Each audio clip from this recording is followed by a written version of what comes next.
大家好，欢迎大家观看今天的节目。不知道大家是否曾为了钱让情绪大起大落过呢？是否曾为了钱不够用而担心过呢？是否因为一次突发的财务漏洞而把自己吓坏呢？又是否曾因为得到了一笔钱而欣喜若狂过呢？我们每个人的一生都会和金钱保持着一定的关系，即便这样的关系会经历过多次的变化，那么整体来看，你和金钱的关系到底好不好呢？是令人振奋、健康、界限清楚的关系呢，还是充满了冲突，总是在收入不够、债务缠身、财务吃紧中恶性循环？问问自己这样的问题对你会很有帮助，因为这样的问题能帮助你与内心深处的恐惧连接，带给你更为清明的觉知。如果你的财务陷入困境，这个阶段你看金钱的关系会不是那么顺畅，但这并不代表这样的情况永远会继续下去，因为在你生命的每个当下所要花的钱都有最适合的财务自由及限制。你过去的金钱处境取决于你是不是够开放，也就是说，只要把你的心打开，你便可以把金钱看成是一种邀请，如此你便会对自己更慈悲、更友好、更慷慨。不过在探索你与金钱的关系时，请先建立一份认知。当你心底有一份对金钱的爱时，金钱的能量也会一直陪伴着你，让你能够快速学习和成长。如果你到现在还无法感受到你内在对金钱的这份爱，也不用担心，不妨问问自己，你是否觉得自己的钱不够用呢？你是不是把全部的精力都用来赚钱了呢？你是否有把金钱当作你缺乏安全感、缺乏支持、缺乏爱的罪魁祸首呢？你目前人生中所有的不顺利是否全都反映在了财务状况上呢？如果你对以上任何一个问题的答案都是肯定的，或者全部都是在这样的情况，那么你就必须重新改写下你的金钱能量。只要你能够重新和金钱建立友善的关系，自然就能让自己再次拥有丰盈的财富。那么具体该如何优化你对金钱的情绪呢？最有效的解决方法就是练习感恩，因为感恩是金钱能量之源。感谢是金钱的核心要义，你要感谢自己，带着爱的眼光，谢谢自己付出的每一笔钱，让你可以贡献一己之长，顺利和他人合作，以及参与世界的运作。此外，在支付费用的时候，要留意自己内在的感受，你是否经常给钱给得不情不愿？如果是的话，问问自己，你害怕自己会失去什么？你是否害怕一失去就再也回不来了？当你的觉知越来越清晰，就越能够拿回更多属于你的力量。另外，如果你在金钱上有匮乏感，请允许自己把注意力从存款余额和债务上移开，去注意你现在已经拥有的一切，包括已经来到你身边的机会、友情和爱情。因为除了你账户里的金钱余额，这些也都是你真实拥有的。当你懂得了对这些已经拥有的事物表达感激，就等于在能量上邀请四面八方更多的富足到来。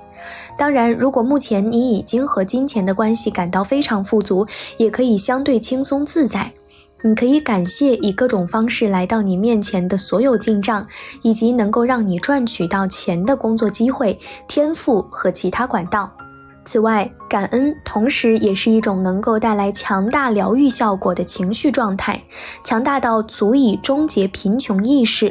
无论你现在有多少钱，怀抱着感激以及一颗清明通透的心，将会使你更能开放自己去接受早已经等着送到你面前的其他礼物。而真正的富足正是拥有一颗足够开放的心，以及一个能够充分体验丰盛、没有虚度的人生。所以从现在开始，你要允许自己放下金钱至上的想法，试着去理清金钱究竟是什么。金钱很重要，但金钱毕竟也只是身外之物。若是说金钱有什么能量，也是人们所附加上去的。金钱只是一种交换系统，你可以用钱来交换其他东西或时间。金钱虽然也是通往结果的一个手段，但你不要画错重点。你内心真正渴望的是你要的结果。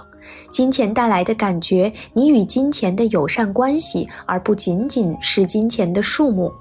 金钱只是物质世界中一个象征力量的符号，所以在显化时，尤其当你选择的是有意识地创造自己的生活经验时，不要把焦点都放在金钱的数目上，而是要仔细去理解、理清拥有这些财富的真正原因是什么。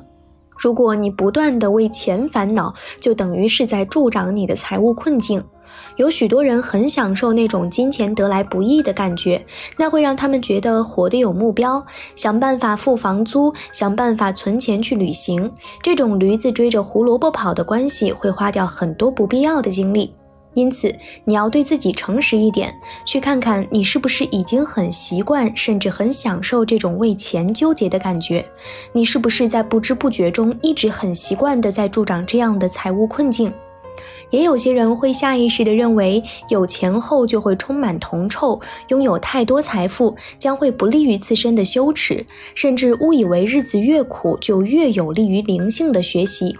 对于圆满精神的功课来说，困苦反而是有更多好处的。但其实这是不必要的联想，你永远不需要在金钱与灵性上做出取舍，因为你完全有可能两者兼得。你有资格获得所有一切，而且不需要做出取舍。鱼与熊掌可以兼得。你要常常静下来对自己说，我有资格获得所有一切。光是这一句话就能够帮你转化信念，就会帮你体验到更多的富足，也会把所有你误以为不配得到的信念完全扫除干净。我有资格获得所有一切，不需要任何的妥协，不需要任何的退让。你本来就值得拥有你所要的一切。此外，每个人都拥有强大的直觉，而直觉能够触发改变，但维持现状往往更令人安心。允许直觉从细微处告诉你真相，将它带入你的生活，从而让你的身体能量发生改变，这会带给你完全不一样的感觉，让你用不一样的眼光看世界，让你感觉更完整，让你变得更强大。让你明白所谓的活得富足，走在自己的道路上，并如实地接受生命所要给予你的一切，包括一段美好关系、一笔巨大的财富、一种通透的灵性连接能力，或可能是一份能够滋养你、让你感到完整，同时对你周围的人带来好处的工作，又或者是对大自然的热爱，或只是在地球上拥有一趟美好的人生经验。当你明白了如何优化对金钱的情绪后，接下来便是掌握金钱的10大灵性法则。1. 让别人挣到钱，你才能得到更多的钱。这是先舍才能得，先付出再收获的道理。买东西的时候砍价不要太狠，要让别人也能挣到钱。有能力偿还债务的时候，一定要尽快还债，千万不要等着别人来要才去还。2. 占便宜等于吃亏，不该拿的拿了，不该得的得了，早晚都是要加倍还回去的，这是业力法则。3. 慷慨的付出，坦然的接受。有的人只能付出，不能接受，要知道付出其实就是付给自己。4. 每一个人都是你的财神，即便是你付钱给对方，也一定要记得对方是你的财神。你付了钱，除了换来了他的产品和服务，还要对他说谢谢你，谢谢你为我提供服务。5. 将内在的匮乏交给神性，你终将获得自由。当你发现自己担心金钱的时候，一定要大声地对你的神说，万能的神，我将内在的匮乏交给你，我获得财务上的自由。最重要的是，这个时候一定要完全地信任你的神。如果这时你又想富有，又为没钱而担心，那你是不会有钱的。6. 像一个亿万富翁一样说话，注意你的语言和念头，消除那些穷人的念头，如要很辛苦才能挣到钱，没有人可以不劳而获，我总是没钱等等，要时刻保持正念。7. 出于需要而不是占有。别人送给自己某样东西的时候，虽然自己并不喜欢或并不需要，但因为是白来的，所以就收了下来。我们要知道，这个东西如果没有体现出真正的价值，那么在你那里就是负能量。8. 喜欢囤积是内心匮乏。看到打折就有购物欲，原计划买一个，但担心不够就多买几个，点2个菜就够了，偏要再多加几个。这体现的不是富有，而是内心的担心和匮乏。9. 消除别人有我也要有的自卑心理。人手一部苹果，我也要一个；人人一个 LV， 我也不能少。别人去香港，我一定要去欧洲。正是因为自卑，才需要靠这些外在的东西来体现你的价值。10. 你值得拥有美好。尝试着去做一些你不曾做过的美好事情，比如享用一顿美妙的晚餐，穿一件性感的裙子，买一束美丽的鲜花，做个美甲，或者装修一下房子，以此告诉自己，我值得拥有美好的一切。以上10点金钱法则，当你能够真正读懂并将之悟透的时候，那么财富自然就会来到你的身边。好了，今天的内容就和大家分享到这里了，我们下期节目再见。